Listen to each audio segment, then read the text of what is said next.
Bonjour Nadia, alors on est 40e jour de grève sur le piquet de Flandre. Il y a beaucoup de médias qui sont venus vous voir aujourd'hui suite aux annonces d'Édouard Philippe sur la question de l'âge pivot. C'est quoi un petit peu ton état d'esprit aujourd'hui?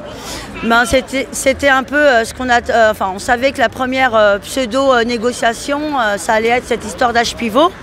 Alors déjà c'est d'un ridicule. La contre-réforme, puisque c'est une contre-réforme, a été proposée. Il n'y avait même pas cette histoire d'âge pivot. Ensuite c'est arrivé.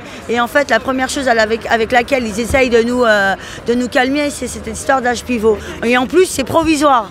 Donc quand ils te regardent dans les yeux et qu'ils t'affirment des choses, il n'y a rien qui se fait. Et aujourd'hui il nous dit carrément que c'est provisoire.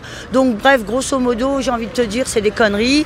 On est en grève depuis le 5 décembre. C'est une grève illimitée. C'est une coordination SNCF-RATP. On a un seul mot d'ordre et un seul objectif, c'est le retrait total de cette réforme. Donc il peut nous parler de ce qu'il veut, il peut essayer de nous proposer ce qu'il veut. Il retire sa réforme, on sera là sur le piquet et on continuera notre grève. Vous vous sentez un petit peu méprisé quand vous entendez des déclarations pareilles, les directions syndicales aussi qui vont négocier, comme la CFDT, etc., qui sont reçues par le gouvernement, t'en penses quoi? Maintenant, moi j'avais cette idée-là sur les responsables syndicaux, je suis non syndiquée, et quand je vois le comportement des responsables syndicaux, on se dit que c'est des politiques et qu'il se passe des choses dont on n'entend pas parler.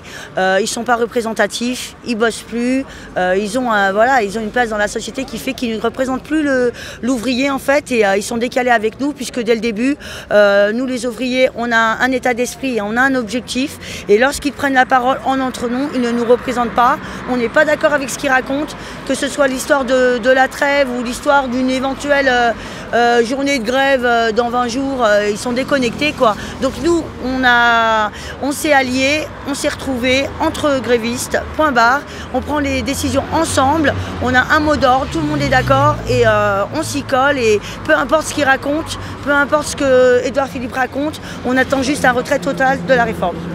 Merci. C'était moins bien là.